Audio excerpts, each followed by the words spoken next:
a Mãe Assunta.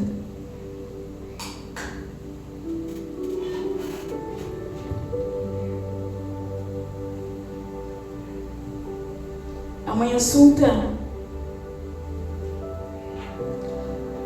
logo quando eu cheguei em Araçatuba em 2005, aqui não tinha vida. Não tinha mais vida aqui. Quando eu olhei os louvores que a pastora, os pastores haviam separado, e esse louvor, ele se resume na minha história. Talvez muitas que estão aqui também, quando cantou esse louvor, declarou, que ainda tem vindo aqui. E a Mãe Assunta, ela foi uma pessoa que Deus usou para gerar vida aqui na minha vida. Desacreditada da vida, ferida, machucada. E a Mãe Assunta me acolheu. Vem aqui, Mãe Assunta.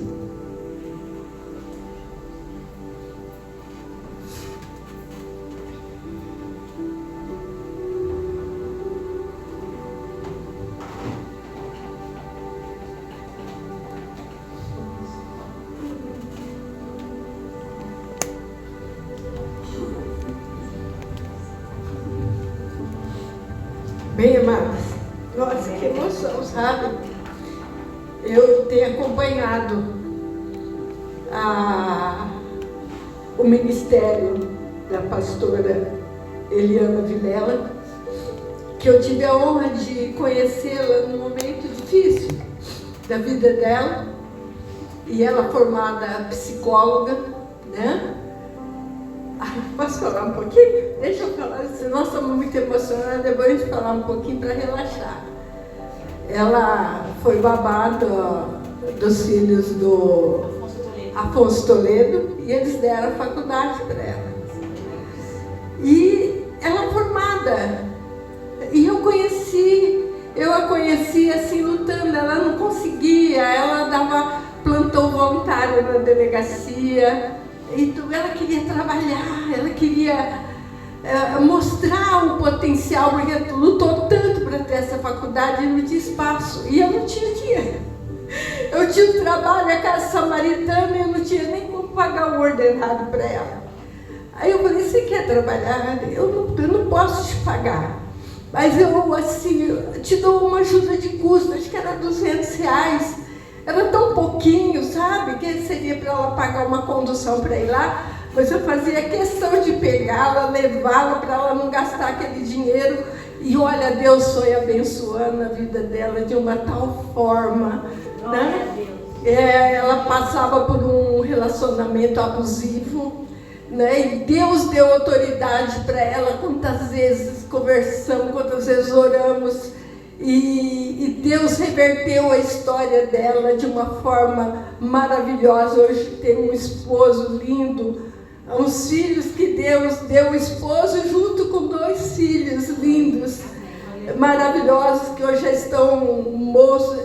Hoje nós não temos mais assim muito contato, porque o ministério dela cresceu tanto, e a clínica, e a igreja, e eu vejo, e eu olho de longe, eu falo, Senhor, glória a Deus, como é bom a gente investir em vidas e ganhar almas para Jesus.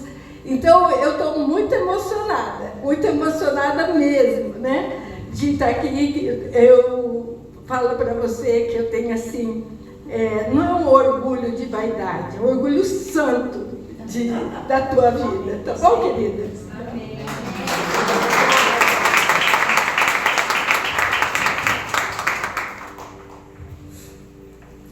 E servindo-se Deus, Ele faz tudo novo, E Ele realiza em nós uma transformação em nome de Jesus. E Eu sei que quando eu cheguei aqui foi realmente um recomeço de todas as coisas. E o Senhor me levou para um outro ministério. Eu era de um ministério e eu fui para outro ministério, que hoje, da qual eu sou uma das pastoras dessa igreja, né? Da comunidade cristã Nova Geração. Eu sou pastora auxiliar, sou pastora do setor de cura e libertação.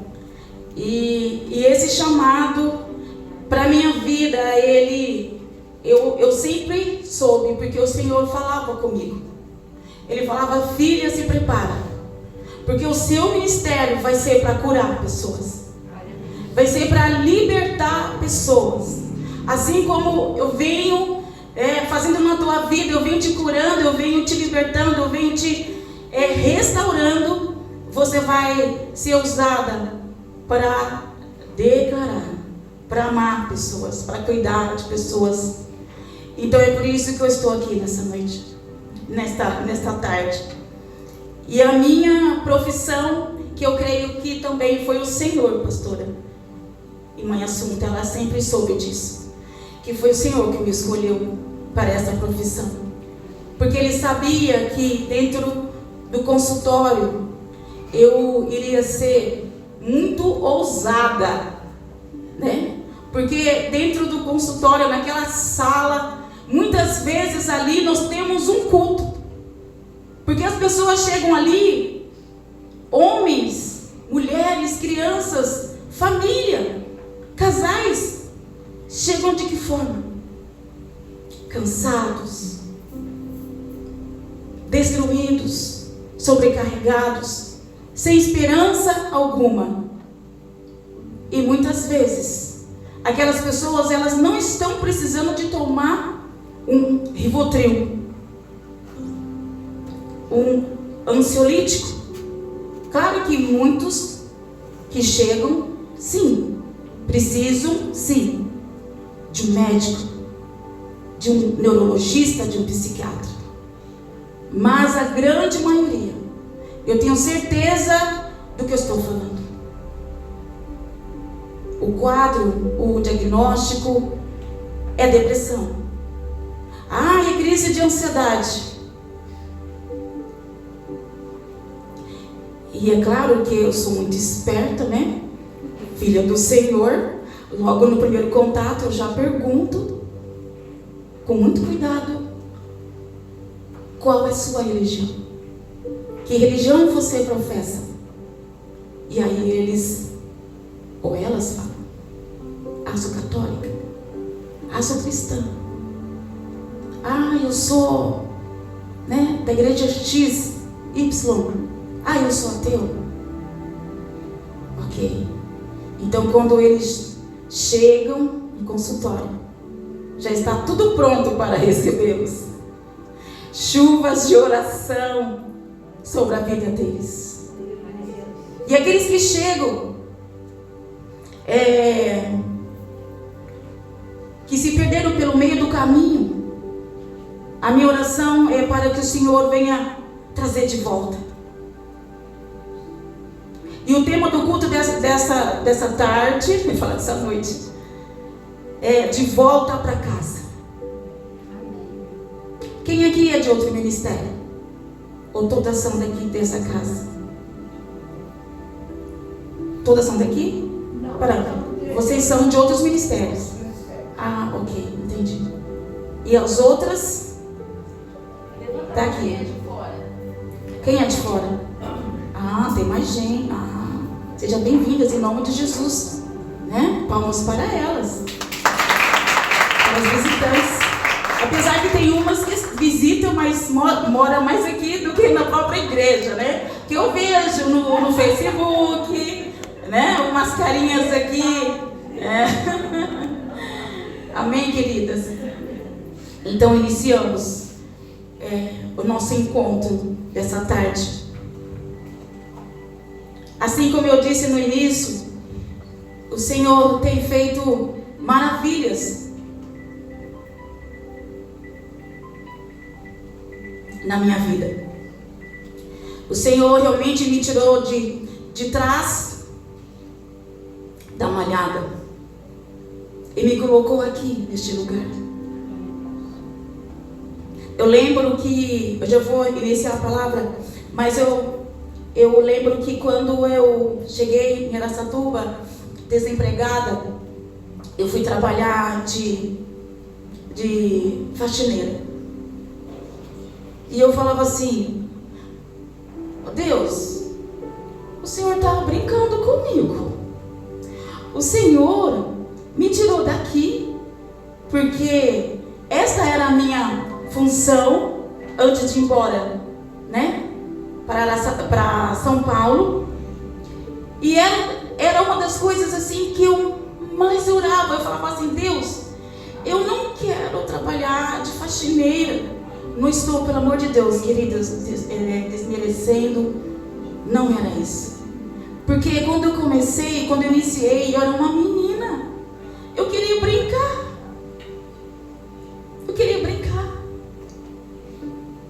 Então, 9 anos de idade, minha mãe, ela conhecia uma senhora. Ela falou assim: olha, você vai trabalhar de babá. Eu falei assim: mãe, mas eu não quero. Não, você vai trabalhar de babá, porque nós precisamos. A nossa renda, a minha, do seu pai, é muito baixa. Mãe, mas eu não quero trabalhar de babá.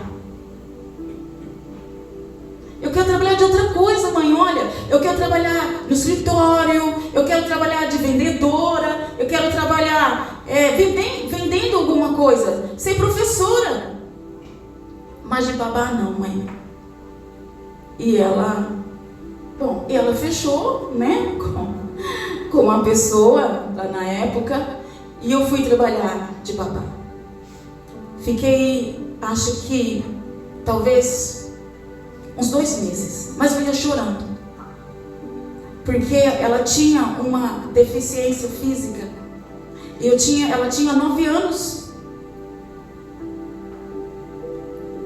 7 anos ela tinha. E eu tinha que pegá-la nos braços, porque ela não andava. Eu tinha que dar banho, eu tinha que colocar fralda, eu tinha que tirar a fralda. E muitas vezes eu fazia isso chorando, porque eu não queria trocar a fralda de uma menina de 7 anos. Eu tinha mais ou menos 9, 10 anos mais ou menos. Era difícil para mim. E aí depois eu bolei um plano diabólico. Eu peguei uma boneca dessa menina, escondi. E aí eu falei assim: bom, eu não posso levar para casa. Se eu levar para casa vai dar como roubo. E onde eu vou esconder essa boneca? Porque quando a mãe, né, dessa menina descobrisse, ela iria me mandar embora. Só que eu não pensei que ela poderia realmente pensar que eu havia roubado aquela boneca. E eu enterrei essa boneca no quintal dela.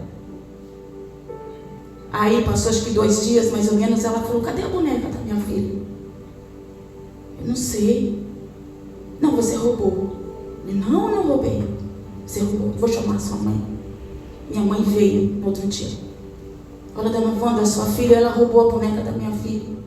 E para falar para minha mãe que eu não roubei, que eu havia escondido e que o plano era para mim sair de lá, eu levei uma surra ali mesmo. Aí minha mãe tirou daquele lugar. Aí depois ela arrumou, conseguiu um outro trabalho para mim, para passar roupa em uma casa. E eu lembro que os lençóis, eu acho que dava para me enrolar, acho que 20 vezes, porque eu era uma criança. Eu não conseguia dobrar os lençóis. Então, foi a minha infância.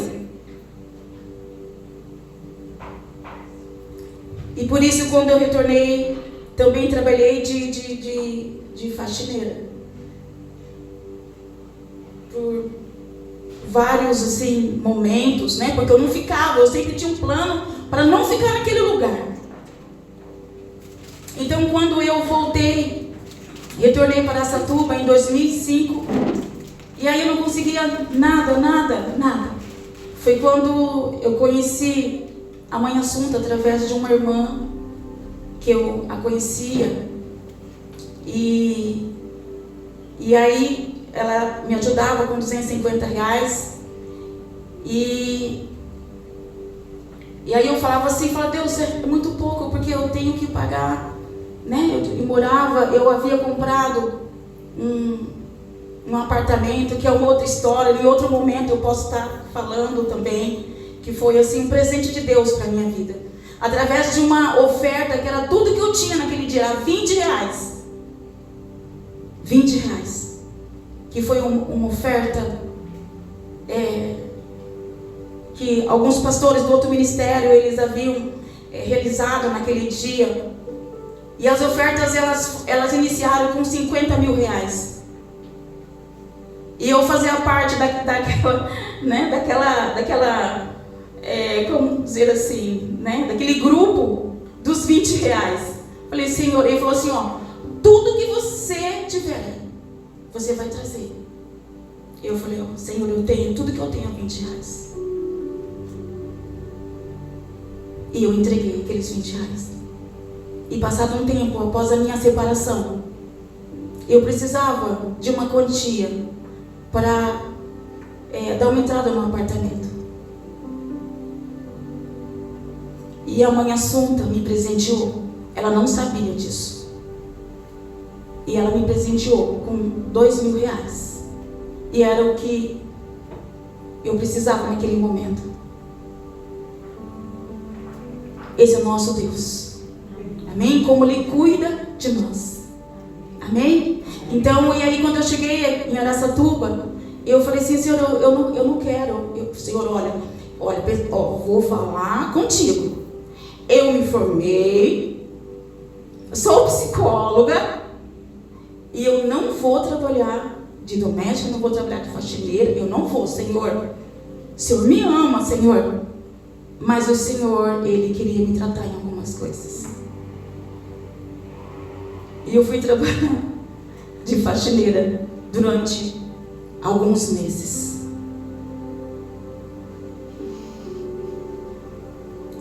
Foi totalmente diferente do que eu vivenciei naquele tempo.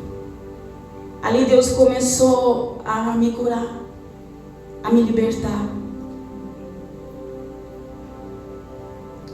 Só que todas as vezes que eu tinha que estar lá, muitas vezes eu ia chorando. Falei, Senhor, não é esse lugar que eu quero estar. E o Senhor falava, calma seu coração, eu preciso tratar você mais um pouquinho. Eu lembro que teve um dia que eu cheguei muito brava. E aí tinha um cachorrinho lá na casa. E onde eu ia ali atrás. Eu não era muito amiga de cachorrinho naquela época. E aí eu sei que eu virei e ele, pisei na patinha dele, sem querer. E aí eu falei, vai pra lá, que estou trabalhando, até você. E ele mordeu a minha mão. Levei 4 pontos. Falei, não, Senhor. Não, Senhor. Mas o Senhor foi muito bom comigo, que depois, aí passado um tempo, o Senhor foi mudando a minha história. Conheci a Mãe Assunta. Depois eu conheci na época o Tenente Reis, o filho dela, onde também eu fui prestar serviços lá. Não sei se vocês conhecem, né? Conheceram o Lar Caminho de Nazaré. Era um orfanato ou um abrigo, né? Nós denominávamos abrigo. E eu trabalhei lá também por vários anos. E aí Deus começou a mudar. Deus começou a mudar a minha história. E é o que nós vamos falar hoje sobre... Quem conhece a história de Mefibosete? Quem conhece a história? Amém. Então vamos falar um pouquinho rapidamente sobre esse homem.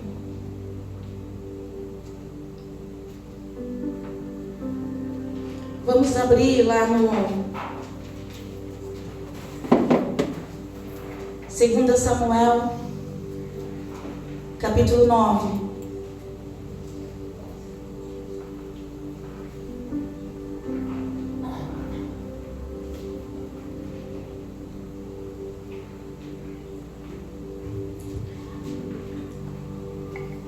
Esse capítulo, ele vai trazer quando Davi, ele já havia assumido o trono.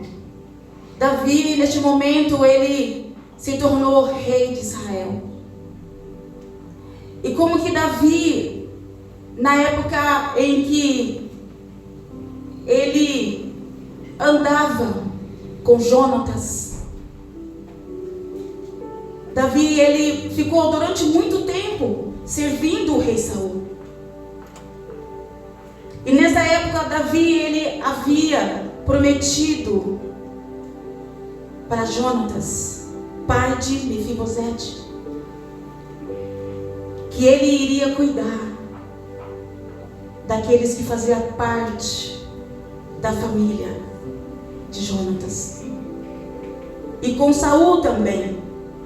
Então ele havia prometido, ele fez uma promessa para Jonatas, mas também para Saul, que se restasse alguém da linhagem, ele iria cuidar, honrar. Ele fez uma promessa. E aí chegou o momento dele cumprir essa promessa. Tudo que o Senhor promete, Ele sempre vai cumprir. Muitas vezes nós queremos no nosso tempo, não é isso? Senhor, mas está demorando. Eu vou ter que trabalhar mais uma vez nesse setor. Senhor, está demorando o meu casamento ser restaurado. Senhor, ainda quanto tempo eu vou ter que tomar essa medicação? E que também me adoece. E que também faz com que o meu organismo fique sensível. Há tempo para todas as coisas. Amém, queridas? Amém. Então vamos lá. E disse Davi: há ainda alguém que ficasse da casa de Saul, para que lhe faça bem por amor de Jonatas? Então havia um servo na casa de Saul, cujo nome era Ziba, e o chamaram que viesse a Davi, e disse-lhe o rei: és tu Ziba? E ele disse: servo teu. E disse o rei: não ainda algum da casa de Saul, para que use com ele de benevolência de Deus? Então disse Ziba ao rei: ainda há um filho de Jonatas, aleijado de ambos os pés. E disse-lhe o rei: onde está? E disse Ziba ao rei: eis que está em casa de Maquir, filho de Amiel, em Lodebar. Então mandou o rei Davi, e o tomou da casa de Maquir, filho de Amiel, de Lodebar.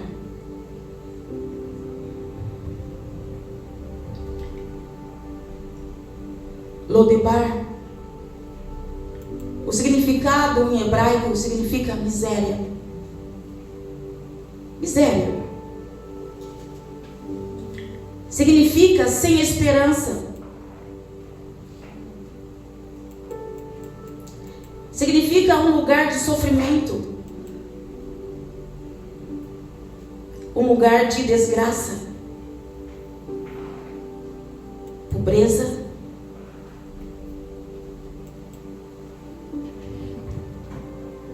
um lugar que adoece. Este era o lugar onde Mefibosete havia então se deslocado para esse vilarejo. Mas o que aconteceu? que ele foi para este lugar. A sua ama ou a sua babá chegou até ela naquele tempo que os filisteus estava matando todo mundo, estava atacando o palácio. E ela pegou essa criança para protegê-lo, colocou em seus braços e correu. Correu. Só que ela caiu. E essa criança, quando ela cai, ela quebra os 2 pés. E ele fica aleijado ou deficiente. Ele tem um trauma em seus pés. E quanto de nós, talvez nessa tarde, estamos carregando um trauma? Alguém nos feriu, alguém nos machucou, alguém por algum motivo não foi protetor ou protetora. Alguém devido aos seus traumas também, porque é exatamente assim que acontece os traumas. Eu sempre coloco para os meus pacientes, quando eles indagam: olha, o meu pai e a minha mãe, eles não me deram amor. O meu pai, ele não foi o meu herói.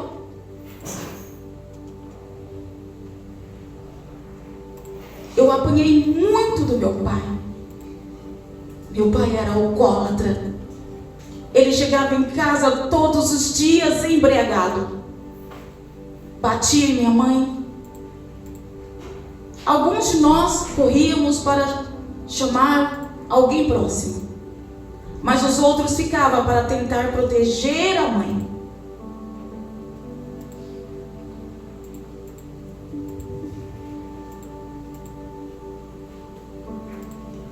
Então, essas crianças que um dia passaram ou sofreram sequelas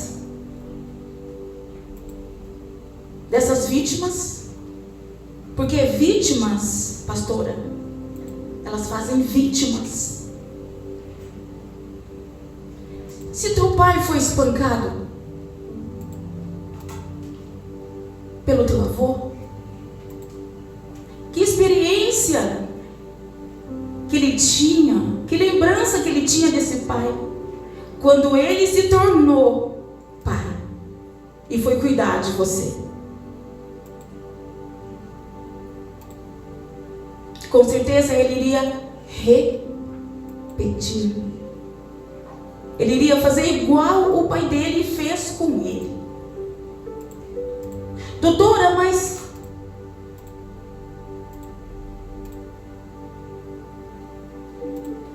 eu fui abusada pelo meu pai. Várias vezes. A minha infância foi de abusos e abusos e abusos. Como vocês acham que Mefibosete, ele sentia estar neste lugar? Sem o pai, sem o avô, sem a mãe, sem ninguém da família. Talvez a pessoa mais próxima seria a babá, mas depois não cita, não menciona ela, né? E ainda com uma deficiência. Penso eu que quando ele foi crescendo, talvez, né, vou criar aqui, que ela foi falando para ele o que realmente aconteceu com ele, porque ele estava naquele lugar. Porque ele sabia que ele não era uma pessoa comum. Porque nós não somos pessoas comuns. Amém? Amém. Nós somos filhos de quem? De Deus. Aqui existia um rei homem, Davi. Mas hoje sobre nós, em nós, habita quem? Jesus. Jesus. Então Mefibosete, ele, não diferente de nós nessa tarde. Eu estou olhando no horário, o pastor falou, olha só, tem que ir até tal horário. Vamos pra cá, então tá bom. Mas Deus não esqueceu de Mefibosete. Deus fez com que Davi não esquecesse da promessa que ele havia feito para Jonatas, mas também para seu avô Saul. Eu lembro de um caso que a mãe havia rejeitado esse paciente no ventre. Só que ela não sabia. Porque a mãe, ela nunca contou e também ela não tinha coragem de contar. Porque eu perguntei, falei, olha, você foi abusada? Abusado? Ela disse assim, não. Por quê? Porque você tem todos os traços, comportamentos, perfil de uma pessoa que foi abusada.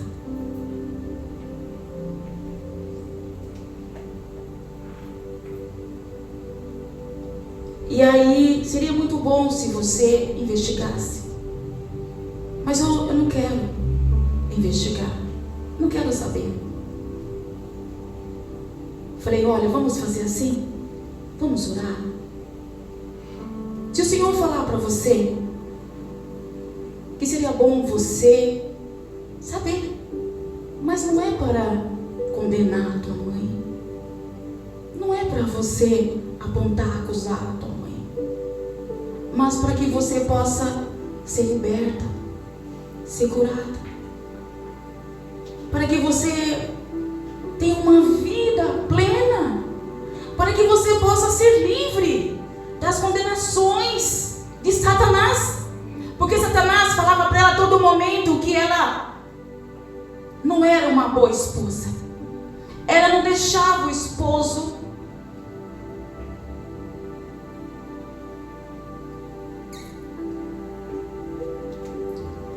tocar.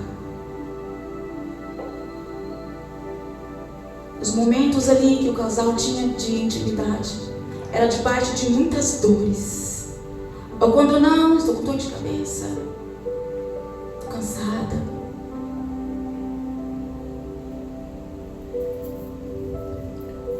Você quer ser liberta? Você quer ser curada? Ela disse, sim. Vocês querem? Sim. Amém. E ela disse isso, eu quero. Amém. Então você, as tias, olha só, toda tia, da parte da mãe, da parte do pai, se vocês querem saber algo que muitas vezes não é para ser falado, né? Mas é interessante que vocês saibam, vocês têm que saber da história de vocês. Não, mas segredo de família. Mentira. Não pode existir isso. O Senhor não tem segredos conosco. E nós não podemos deixar a nossa vida na escuridão, nas trevas. Temos que abrir a porta da nossa casa, abrir a janela da nossa casa, para que a luz entre e venha trazer o quê? Vida para a nossa casa. E essa casa, corpo, alma. E ela foi na tia. Como eu falei, as titias sabem muita coisa. Só que ela fez um voto de silêncio para não falar. E ela procurou a tia. Foi surpreendente como aquela tia sabia de coisas que nem a mãe dela sabia, nem lembrava. Enfim. E aí ela trouxe tudo por escrito. E o que aconteceu? O pai saía para viajar. Ele era caminhoneiro. E quando ele voltava, claro que ele estava com saudade da esposa, ele queria ficar juntinho dela. Só que pelo fato dela ter casado com um homem que, né, de pele clara, ele era italiano, né? E ela, por ser uma morena, eu e meu marido. E ela muito parecida, o cabelo dela, da senhora. E então tinha ali o preconceito. Então os pais desse marido falavam: olha, negrinha, você vai limpar a casa, você vai fazer isso, você vai fazer aquilo. Então ela falou assim: eu me sentia como empregada da casa. E quando ele chegava, aí a família, ela comia separado da família. E quando o esposo retornava, aí a sogra, a família, colocava a mesa para ceiar com eles. E aí como que essa mulher iria receber esse marido? Cheio de amor para dar? Não. Ela iria descontar em alguém. Teria que descontar, sobrar para alguém. E era para ele. E aí, numa esses momentos, ele a possuiu ali, mas sem a vontade dela. E naquele dia ela engravidou.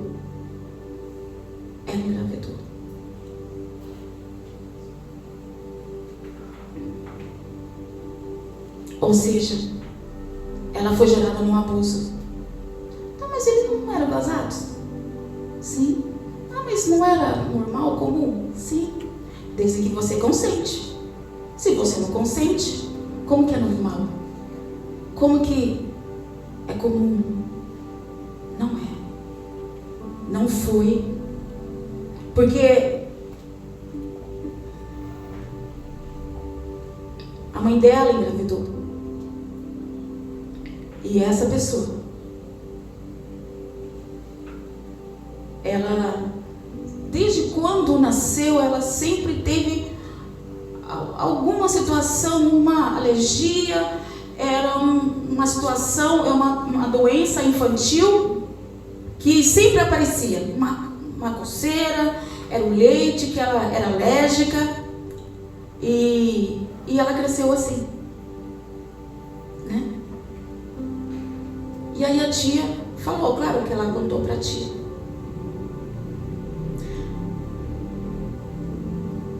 E aí, olha só que interessante. Ela disse assim para mim depois: eu nunca consegui beijar meu pai. E eu achava que eu não amava meu pai. Eu achava que eu era má, que era ruim. Como que Deus poderia me amar? Eu não aceitava o beijo, o abraço do meu pai. Quando ele retornava para nossa casa, que ele queria abraçar, beijar, e eu... Mas aqui, ó, a mãe passou essa dor, a mãe passou esse trauma.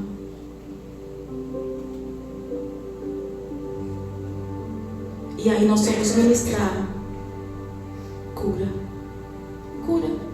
Às vezes no processo de cura, o trauma, pastor, é tão profundo, a senhora sabe, que a pessoa, ela pode manifestar um demônio, mesmo sendo cristã. Então, por que pode? Porque Satanás, ele vai atuar nas suas feridas, nas minhas feridas. Satanás, ele vai habitar. Tem um livro que se chama assim, ó, Feridas Satânicas. É muito bom esse livro. Feridas Satânicas. Seria muito bom vocês comprarem. Ele é bem baratinho, não sei se custa R$6. Tem e-book? Depois, se quiser, eu envio para a senhora distribuir. Esse livro é muito, muito bom, porque você vai lendo, o Senhor vai revelando as suas prisões. Tem mulheres que não conseguem engravidar devido ao abuso que sofreu. Ou então porque o pai era abusivo. Porque o pai bebia, como eu disse no início, o pai bebia, chegava em casa e batia em todo mundo. Eu lembro de uma paciente que ela se escondia dentro do guarda-roupa, para o pai não achá-la. E ela escutava os irmãos gritar. Ela falou assim: doutora, eu escutava meus irmãos gritar e eu tinha vontade de ir lá e mandar meu pai parar, mas eu tinha medo. E aí ela cresceu. De que forma? Essa mulher, ela se sentiu culpada, porque ela falou assim: eu nunca fiz nada para proteger os meus irmãos e a minha mãe, porque eu tinha medo do meu pai fazer a mesma coisa, da minha mãe arrancar sangue. Ele arrancava sangue da minha mãe. Mas nessa tarde, o Senhor está te visitando onde você está aí agora neste momento. Se você traz uma marca na sua alma, se você tem um trauma de infância, talvez você foi rejeitada após o nascimento, não foi no ventre. Quantas crianças foram rejeitadas? Quantas mães tiveram depressão pós-parto? Ou então no início da gravidez? E todos esses sentimentos, essa repulsa passa para a criança. Ela pode não lembrar, não ter uma memória na consciência, vamos dizer assim, viva, presente, mas está lá dentro registrado. E aí o comportamento dessa criança na vida adulta vai ser como? De que forma essa criança vai se comportar? De dores, vai te enfrentar, vai te desafiar. Olha, você não vai sair hoje. Vou sair. Sou tua mãe. E daí? Sou teu filho, sua filha. Olha, você não vai beber. Vou beber. Você não pode usar drogas. Ah, mas eu vou usar. Você é meu filho. Eu te criei, estou te criando. Vou virar bandido. Vou para a cadeia.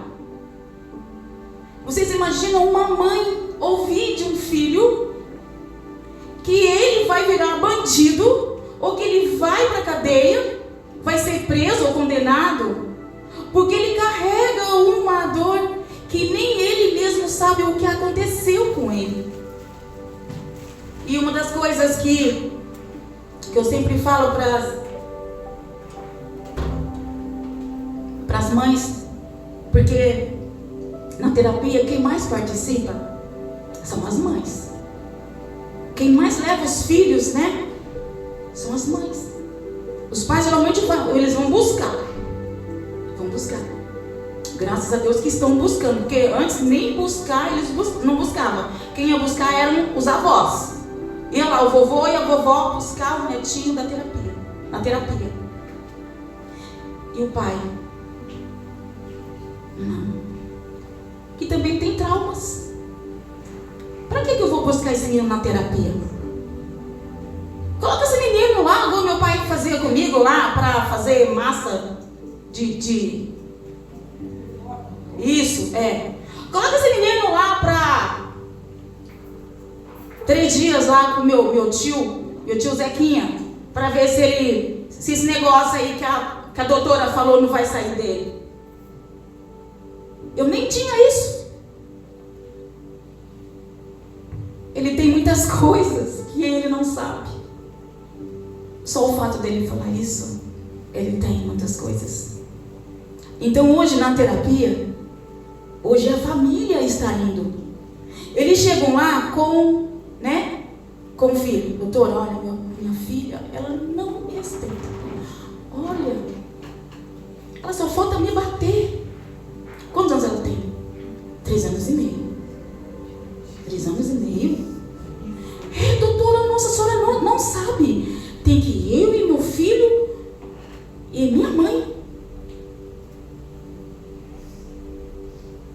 Mas o que aconteceu com essa criança? Você sabe dizer?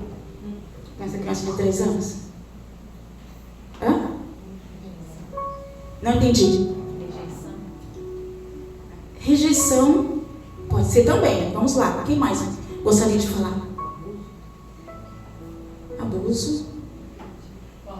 Agredida. O quê? Falta de disciplina. Mas por que falta de disciplina? Por quê? Por que às vezes as mães não conseguem disciplinar os filhos? Por que vocês acham? Hoje é o celular, né? O celular é misericórdia. Mas por quê? Às vezes não foi, mas também às vezes excesso. Então, por isso que é muito importante a família participar. A primeira sessão chama todo mundo. Quem participa dos cuidados, da educação dessa criança? Eu fico tal hora, depois meu esposo, depois a mamãe, depois a minha sogra. Vai lá, mamãe, sogra, pai, todo mundo, vamos lá. Babá, mas aí não vai todo mundo num dia só. Porque aí eu não consigo assimilar o que eles estão falando. Porque cada um vai defender a sua área, o seu papel nessa educação. Então, primeiro, casal. Depois, vovó, vovô. Depois, babá. E por último, a criança. Aí, nós vamos descobrir que quem queria fazer terapia não é. É a família. Porque a avó quer de um jeito. Porque, gente, vó não vai educar neto. Não é? Elas falam assim: eu me proíbo de deixar meu neto de castigo. Não. Aí a mãe vira e falou assim: e a doutora, o que minha mãe falou? Não, eu não posso falar o que sua mãe falou. Não, eu tenho certeza que ela falou que ela não vai colocar a minha filha de castigo. É melhor você conversar com ela. Pensou? Não, sua mãe falou isso, seu esposo falou aquilo, vai virar um... Exatamente. Conversa com a mamãe, conversa com o papai, com o esposo, com a babá. Vocês estão entendendo? Então, a família tem vindo, pelo menos nas minhas terapias, vai todo mundo. E às vezes até o totó, para me conhecer o totó. Que às vezes o totó é que manda nos pais. Hoje em dia, né? Mas como que eu não fiz nenhum curso, né? Para mexer com os doguinhos, então. Mas eu dou umas dicas para os pais, certo?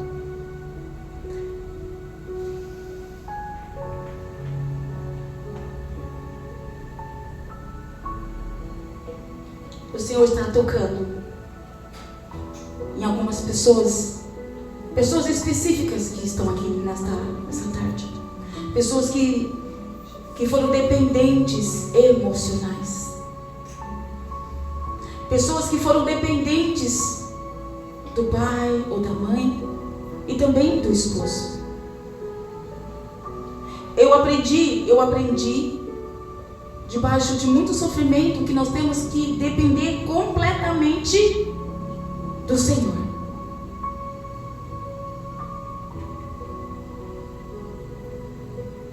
Completamente do Senhor. Eu vejo hoje mulheres completamente dependentes dos maridos.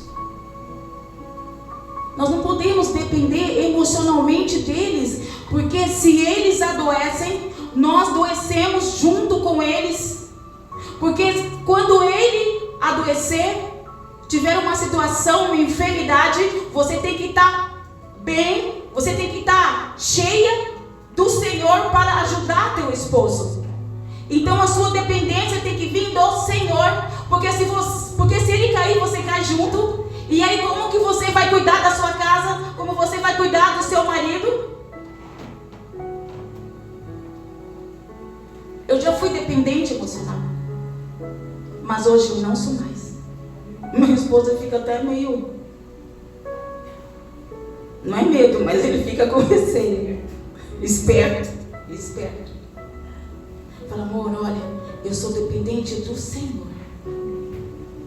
Completamente do Senhor. E a cada manhã o Senhor tem algo que Ele transforma na minha vida. Porque enquanto nós estivermos aqui neste lugar, nessa terra, o Senhor irá continuar o quê?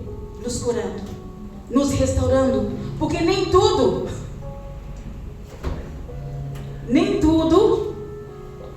tem aqui, ó, na nossa memória. Mas o Senhor lembra de tudo, Ele sabe de tudo que nós carregamos.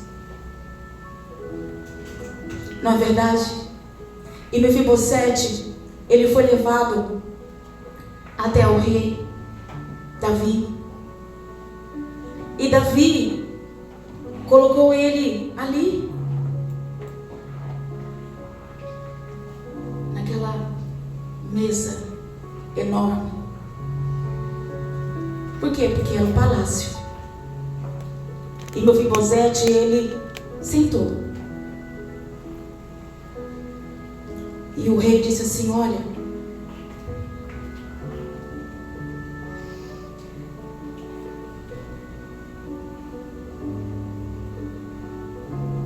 assim como eu honrei o meu rei Saul, honrei meu amigo Jonatas, eu também quero te honrar.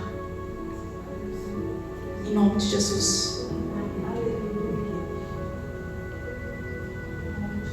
Devolverei tudo que é seu por herança.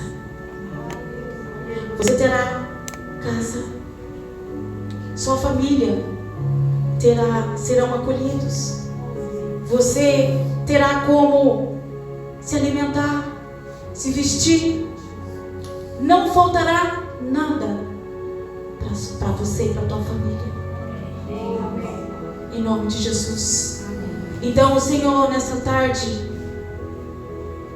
para todas vocês, o Senhor está visitando a casa de vocês. E toda preocupação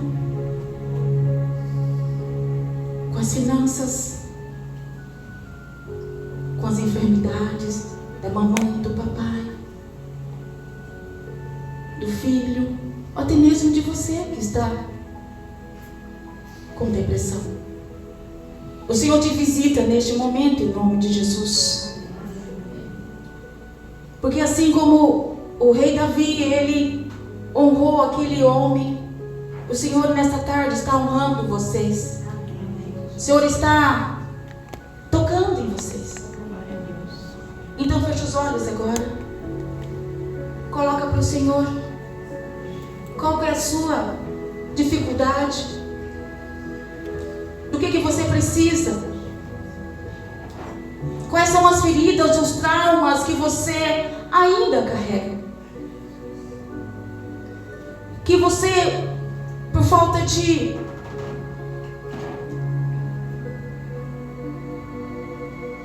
da verdade, ou por coragem, você ainda não deixou o Senhor acessar a sua alma.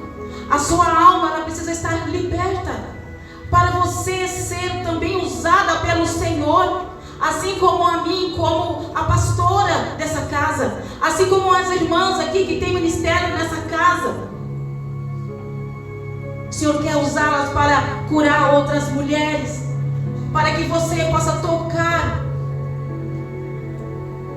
naqueles que você ama, na sua mãe, na sua filha, no seu filho, e para você ali liberar a cura, em nome de Jesus.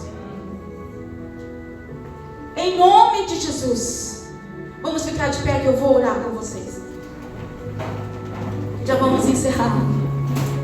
Tem um soldado do palácio ali fora. De vez em quando ele aparece ali.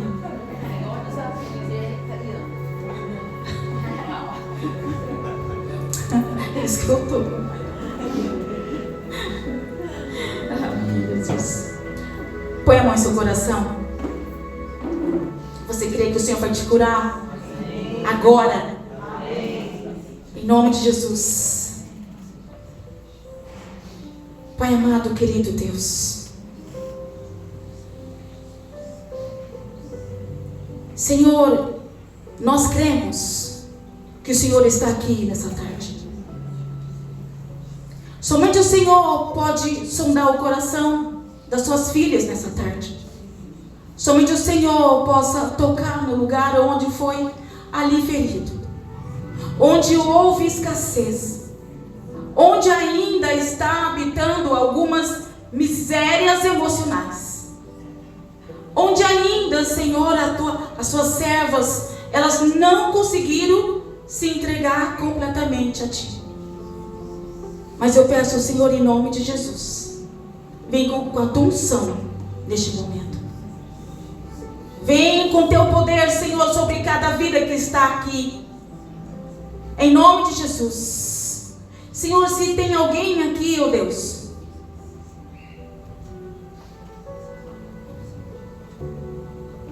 com CA, que o Senhor possa curar agora, em nome de Jesus.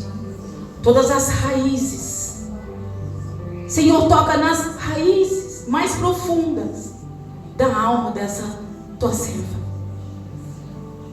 Porque nós sabemos, ó Deus, que a maioria dos CAs foram desenvolvidas pela tristeza, pela amargura, pelas feridas do passado. Mas Tu és, Senhor, fiel para curar neste momento. Em nome de Jesus. Em nome de Jesus. Se tem alguém aqui nessa tarde, que tem alguém da sua família que está com câncer, que você agora traz à memória esta pessoa, em nome de Jesus. E nós declaramos a cura. A cura. Assim como o Senhor trouxe vida para a filha de Jairo. Assim como o Senhor curou a mulher do fluxo de sangue, eu ordeno agora, em nome de Jesus, que seja liberado agora o poder da cura neste lugar. Em nome de Jesus. Senhor, cura os traumas. Senhor, toda a dor, Senhor, do abuso emocional. Senhor, aquelas que descobriram que talvez foram abusadas na sua infância, que está aqui, que elas sejam curadas. Não haverá mais rejeição. Não haverá mais dores. Não haverá mais choros. Porque o Senhor, o Deus da cura, está aqui. O Hamashia está aqui. O Jeová Jireh está aqui nessa tarde, em nome de Jesus. Glórias a Ti, Jesus. Glórias, glórias, glórias, glórias. Santo, santo, santo é o Senhor. Santo, santo, santo é o Senhor. Toca, Jesus. Tu és o médico aqui nessa tarde. Tu és o psiquiatra aqui nessa tarde. Tu és o neurologista aqui nessa tarde. Tu és o psicólogo, Senhor, aqui nessa tarde. Tu és o nosso pastor nessa tarde. Obrigado, Jesus. Obrigado.